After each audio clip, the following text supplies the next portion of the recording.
I thought gang is about brotherhood, it's about loyalty. No such thing. Bullshit.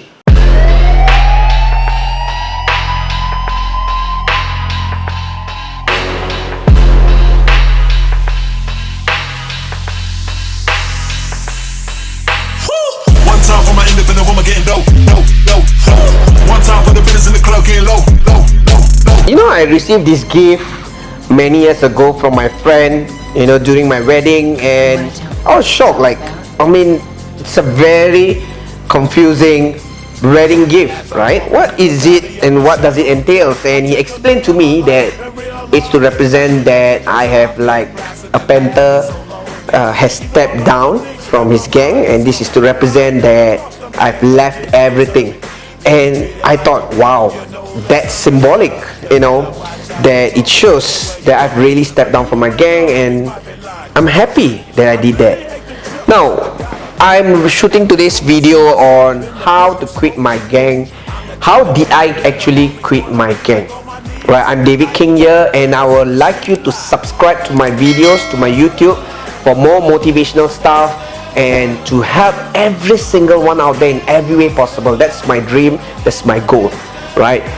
So how did I quit my gang? You know, I was in the gang in the 1990s, and when I was a young boy, when I was in Sec 3, that's when I started to join gangs. Right now, we have kids who are in gangs in primary 5, primary 6. So sometimes it's weird hearing that, you know.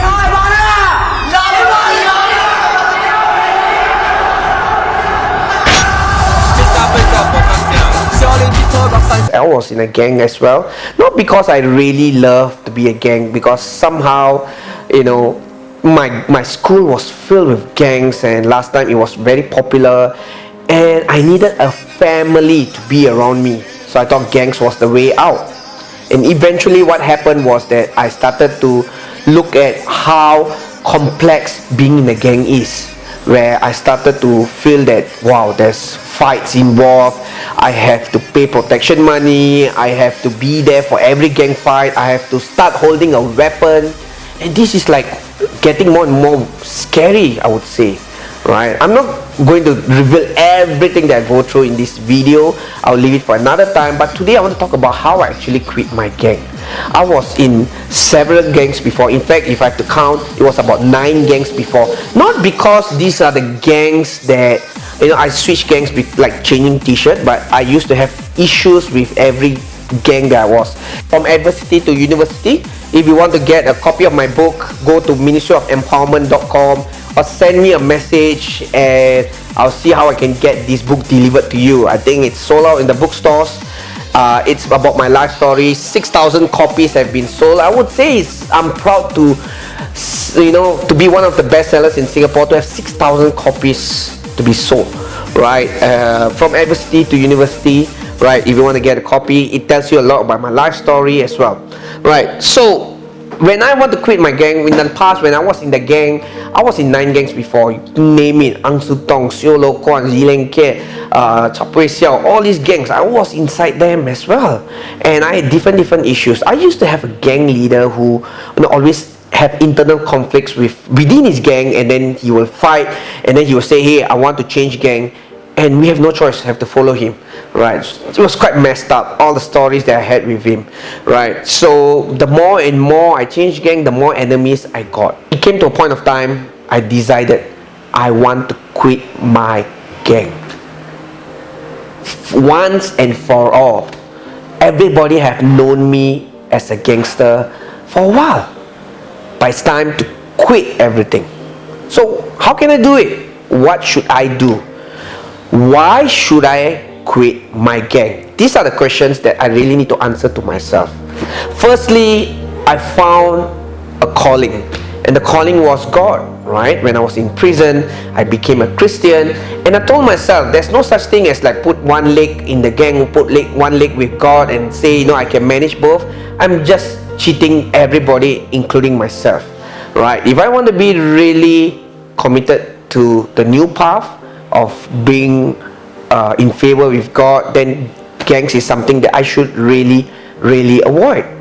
So when I said I want to quit my gang, and I'm a Christian now, I told my gang friends in prison hey, I want to quit my gang, and please do something about it. And my gang friends were like, hey, you joined the gang when you were inside, so you want to come out, you quit your gang when you are outside. I was like, okay, makes sense, right? So shall I continue living inside my gang because I'm inside? And when I was in prison, right, I was in this prison called Tanah Merah prison, right? I was there, and in the past, in the early 2000s when I was there, it was known as Gangsters Paradise. We have gangs almost everywhere in that, like secret society branches were all there. And when we go to the yard where it's like a recess time, in school, it's like a break time, we have like about 1 hour, we can exercise and things like that. So when I go there, right, we have different benches, we call it tiao ka, right, in Hokkien, and different tiao ka for different gangs. If you are a small gang, you only will have half a tiao ka, and if you are a big gang, then you will have the whole bench lah, so it makes interesting to see how gangs revolve around in Tanah Merah prison. And that's one of the last place you want to say, hey, I want to quit my gang. So I did it. I told my friends that I'm going to quit my gang, and I did it, but only in my mind, because my friends are not accepting it. So what did I do? I lived my life differently. I was going to Bible studies, I was reading the Bibles with my friends, I was mixing with my Christian friends, I was doing things very differently. My gang friends would laugh at me, mock me, will scold me for doing all that, because it's like being a gangster to being something like meek and very humble. Very different life. But I told myself, I want it. This is what I want. No more gangs. What did they give me? All my life, when I was inside, there was no visit, nobody take care of my family. My family is the one who come and visit me. So it was really sad to see this is what gangs can offer. I have 6 rioting cases, and out of the 6 rioting cases that I have, the ones who told the CID, the Criminal Investigation Department, that I did a case, was my own gang friends. They are the ones who told the police that I did it. Everything is also to state that you are being used. My dear friends, people just want to use you. You are just a number in the gang. Frankly, they don't care much about your family. Whatever happens to you, they will probably cry one day if you die, 2 days, a few weeks. That's it. They go on with their life. My friend was murdered.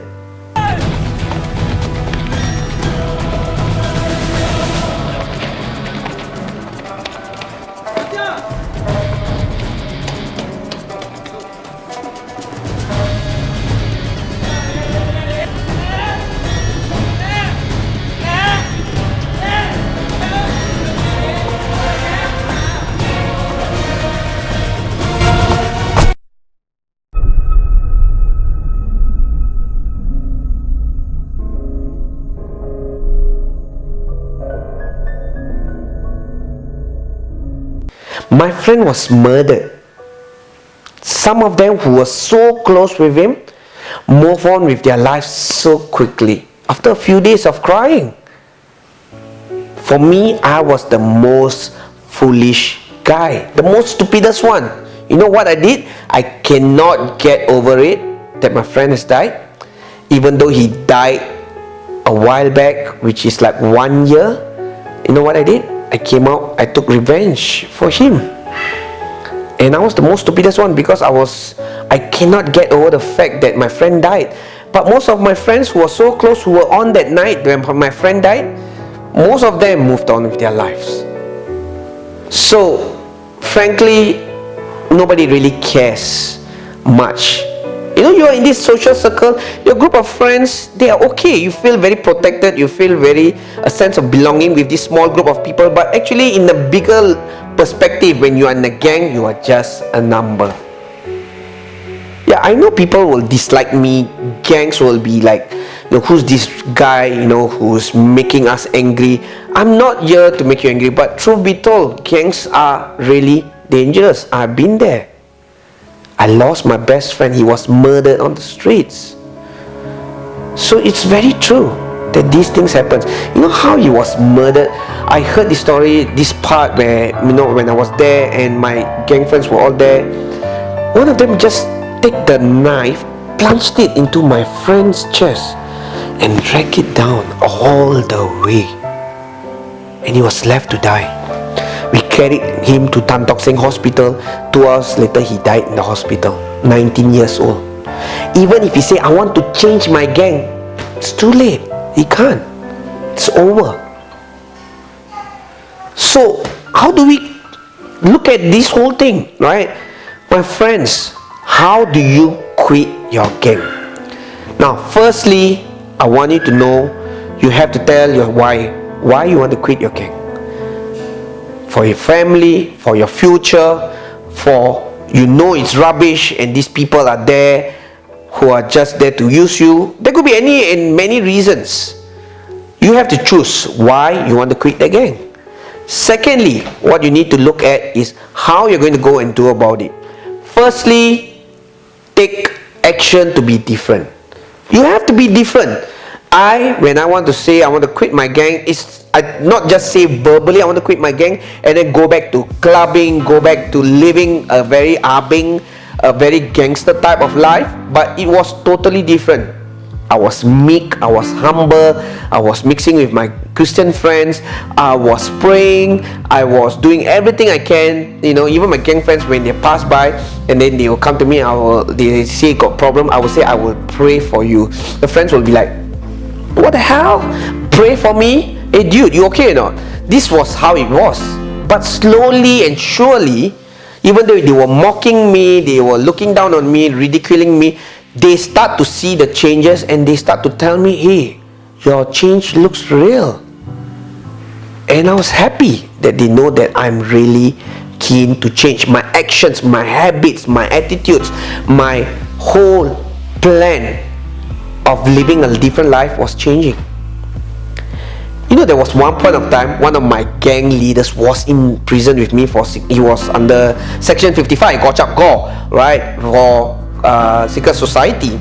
And when he saw me being going to chapel, being a Christian, changing my life, about 6 months first, he wasn't like, he's a gang leader, what can he do, right? He has to take care of the gang inside. But eventually, he asked me whether he can join chapel with me. And that was like, wow. And he did join chapel eventually. I was like, wow. He saw the change and he's slowly finding the courage to think differently. I don't know what happened to him after that, but I know that people who see you change will also find courage to change. You know, when I came out, there was one point of time I saw my rival gang members. They were out there, and you know what? They wanted to actually, they were so infuriated with me because, I slashed one of their gang leaders, and me and my gang friends, and we slashed them about, 24 slashes, 202 stitches. Whole body was like slashed up, and I heard it was mummified. And I remember the part, the head was open from ear to ear, and it was like, wow, it was quite terrible. Saw these rival gangs, they were there. They saw me, and I was like, my heart was beating so fast. It was like, wow, they are in front of me, and I have changed. I cannot fight them back. And there were about 3 people. I was 1 person. We met, chance upon each other. I didn't know them. They look at me. You are Dora, right? My old name, not David. My old name. Still part of my name, but I didn't have David in the past. So it's like, you are Dora, right? Then I was like, yes, and the first thing I did, I was angry, right? But the first thing I did was, I said, I'm sorry. I'm sorry for whatever happened to your friend, and I've changed, and I'm really sorry. Right? Of course, they were not in the real moment to listen to me. They called their gang friends, and then they said to them, they tried to find out a way to get me or something like that. And then eventually they came back with a call and then told me, I want you to make an appointment to come down to the block where our gang is, and want you to go and apologize there to that guy. I said, okay, right, because I can't go and fight with them, right, and argue with them. Of course, I made my own calls to some of my friends from their gang, and they managed to come to a conclusion that if they see me outside, I will apologize to them rather than I go to their place, because I think if I go to their place, I will be dead meat. So I didn't go down there. But these three guys, before they leave, they were so infuriated, and they were there. They said something that was like something I least expected. You know what they said? They shake my hand. They reach out their hand and shake my hand. They said, "As an Indian, I'm so proud of what you are today." I was like, for a moment, I was like, okay. One part of it is like you want to kill me. One part of it is you are proud of me. Right, but because at that point of time I really changed. I was in university. I came out in some newspaper, Straight Times and things like that. I think they've probably seen my story, and that's why I think they are able to know that I have really changed.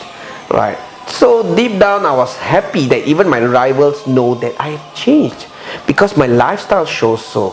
Even up to now, I sometimes have this urge to go to a club, especially an Indian club, to go there and just jiggy over there. But I know if I go there, my rivals and my gang friends, the first thing they would think if they see me is like, David is back to his old ways. Why is he visiting a club? So you cannot go back and visit your old place or do the things that you used to do when you were with your gang. If you say you want to quit your gang, that's point number 3. When you change your entire lifestyle. Know your why, change your habits slowly and surely, and eventually change your lifestyle. In the big picture, everything that you do, start small but end big and finish strong, and you will be much happier. You will be an inspiration to many who are struggling to quit their gang. That is what you want to do. You want to achieve that. You want to make a difference to your family. You want your family to sleep in peace. When I was a gangster, my family sometimes had no peace. There will be middle of the night, 2 a.m., 3 a.m. CID will knock the door and drag me out of the house. Not once, not twice, many times. And my family were never in peace. Every time someone knocks the door, their heart will beat so fast. My heart will beat so fast. I've seen my mom cry from the floors. The whole neighborhood can hear her cry as the police drag me down, as they arrest me. This is not what you want to give to your family. Really, this is not what you want to give. Change, my dear friends. Give up. Find the courage. Know your plan. Stick to changing your small habits and make them big ones. Your friends will understand. Your friends will give up on you. Quit your gang.